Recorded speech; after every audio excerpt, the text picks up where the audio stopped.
Hello, my name is Rob Laubach. I am a core instructor at the SOMA Institute in Chicago, Illinois. Today's demonstration is going to focus on the use of joint mobilizations during a full body treatment in the prone position or with the client laying face down on the table. The techniques we're going to use today are going to focus on mobilizing the shoulder, mobilizing the torso, the hips, tractioning the leg. We're going to do a little bit of dry work or fascial work on the back as well. The reason that we would incorporate these techniques into your treatment would be to reduce guarding. A lot of times clients will be kind of in a tight holding position. It will allow them to kind of relax and let their body go. It also is a way to save time during a treatment if you want to incorporate some of these techniques during a full body treatment and you want to spend less time in a particular region of the body. These are great techniques to use to feel like the client has received a full body massage and save time during your treatment. So we're going to start our session as we would any session with a resting position. Resting position is used to introduce your touch to the client, allows the client to take some nice deep breaths in, start the process of relaxation. You also, as the therapist, have a moment to kind of focus your body and focus your attention. After about 3 or 4 deep breaths in, I'm going to introduce the technique, the joint mobilization of rocking. Rocking is used to pass the body rhythmically back and forth. It mobilizes the hips, mobilizes the vertebra. After rocking, which you only do down to the level of the knees, I'm going to start with some compressions on the contralateral side of the back. Notice how I am in a lunge position. My left leg is forward, my right leg is back, so that I stay very close to the table and just distribute my body weight into the client. These compressions are again just kind of generally warming up the body. I come to the head of the table, do a couple of compressions into the upper trapezius, just as a nice transition to move to the other side. In this position, my right leg is now forward, my left leg is back, and I can just distribute my body weight into the client. It's usually nice to do some compressions over the sheet before you undrape, just to get the client relaxed, get them accustomed to what your touch is going to feel like.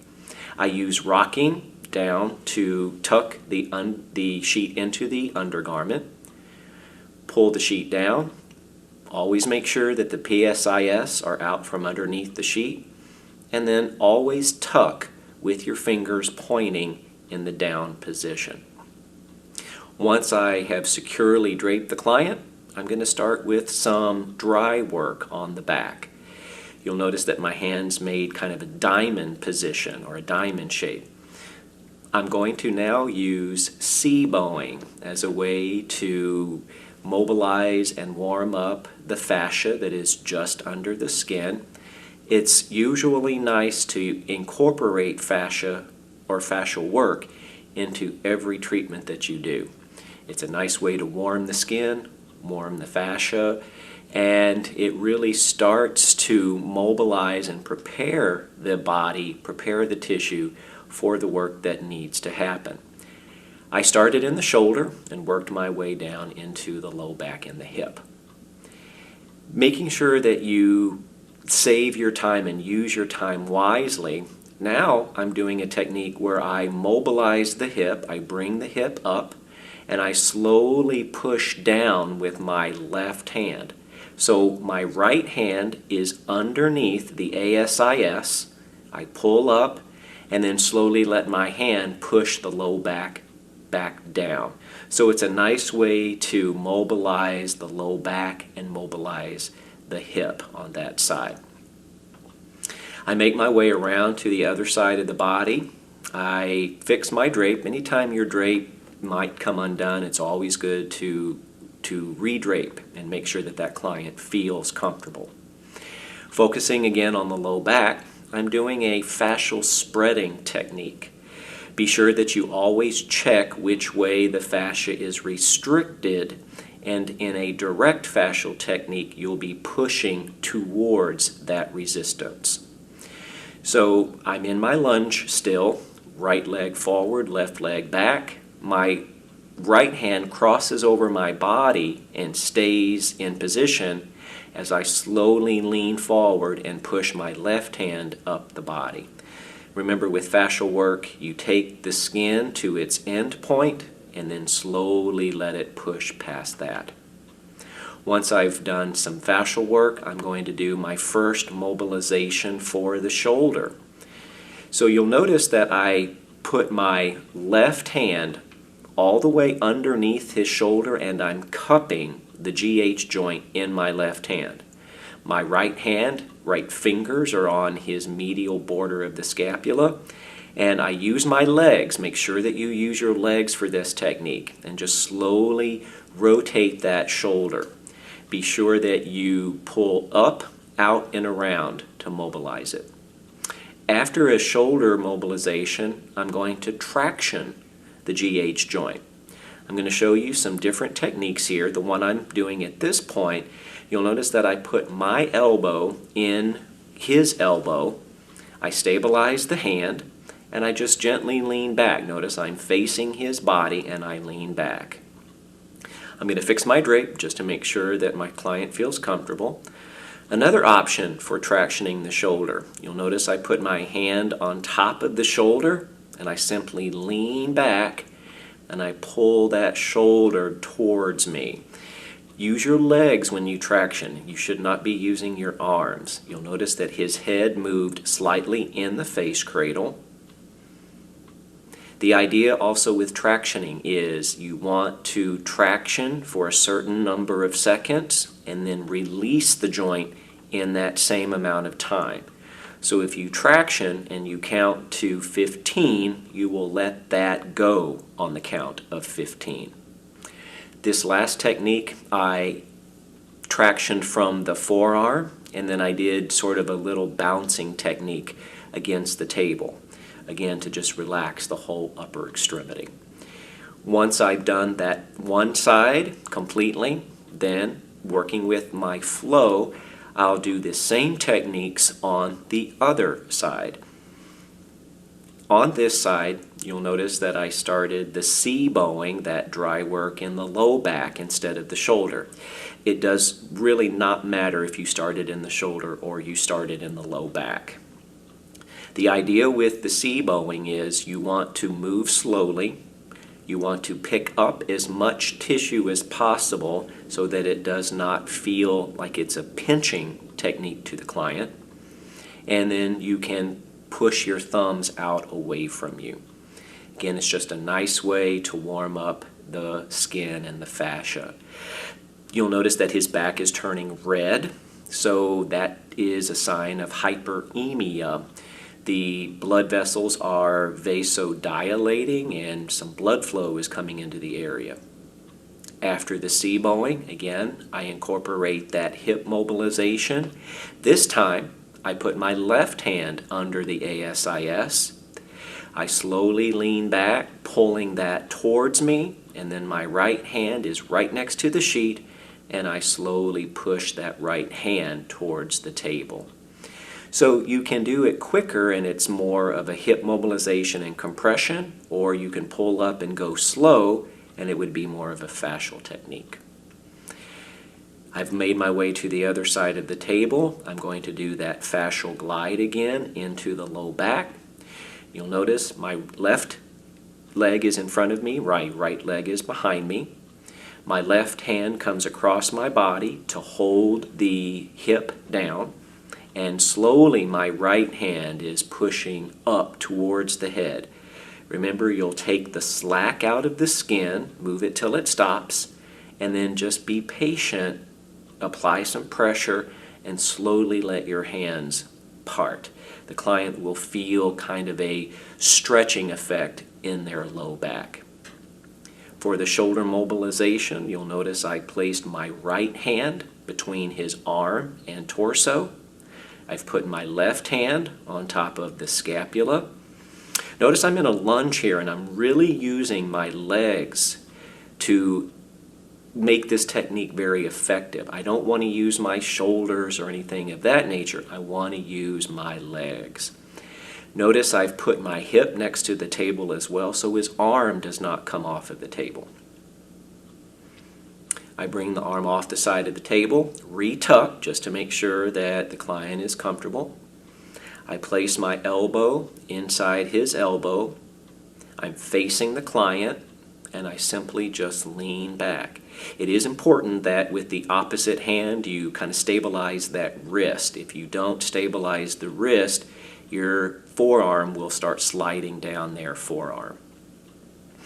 I'm also going to do a traction that I did not do on the other side, just to show that you can use this type of tractioning in the prone position.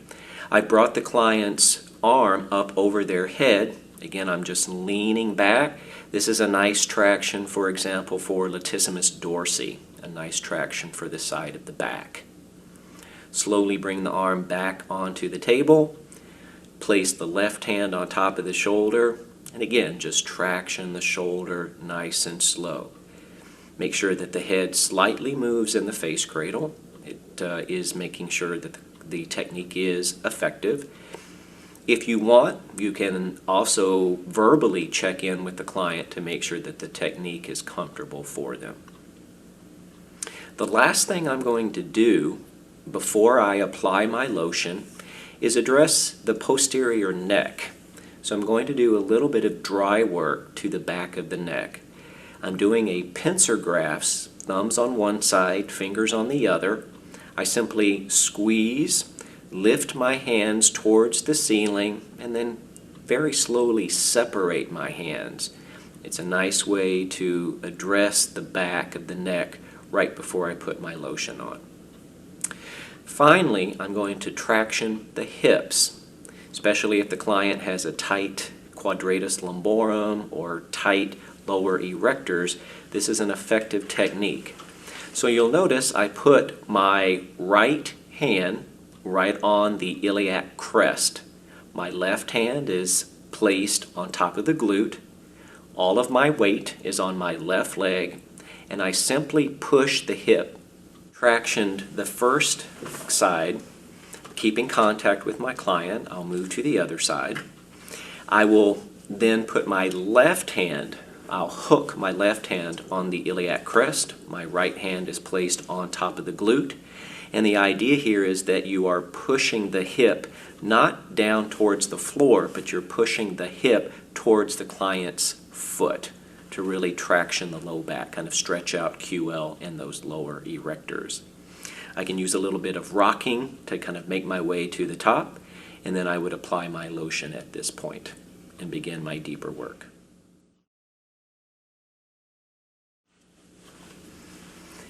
So as a way to transition after you've finished your work into the back, you'll notice I use rocking as a nice transition down into the posterior leg.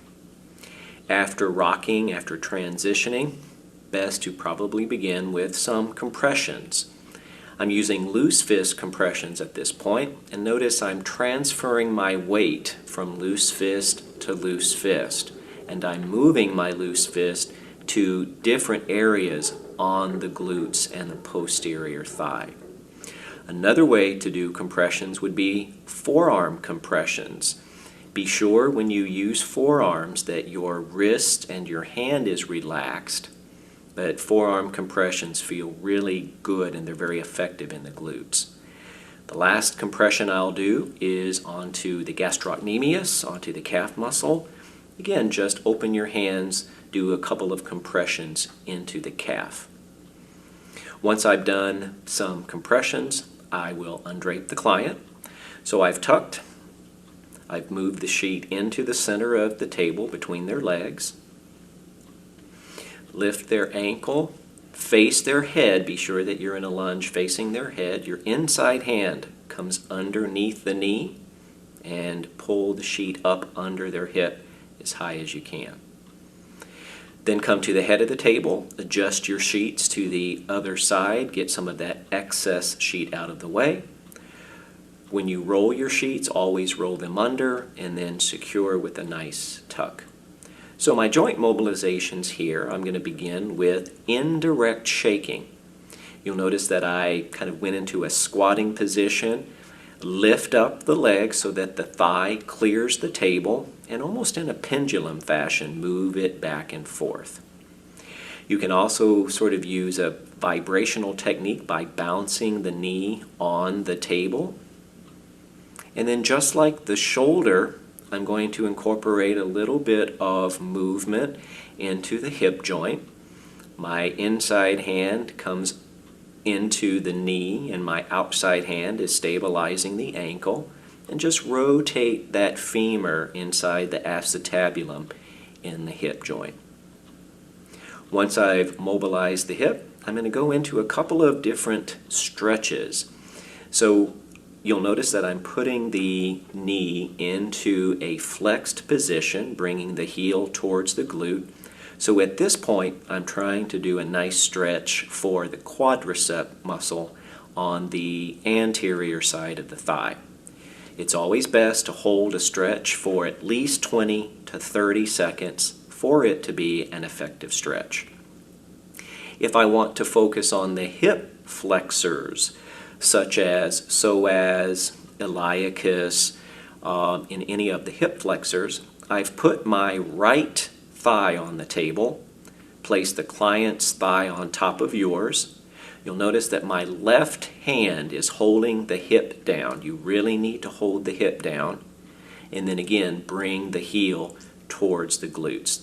This will be a very nice stretch for the hip flexors, because at this point, I have placed the client's hip into extension, which will be a nice stretch for those muscles. Again, 20 to 30 seconds for it to be most effective.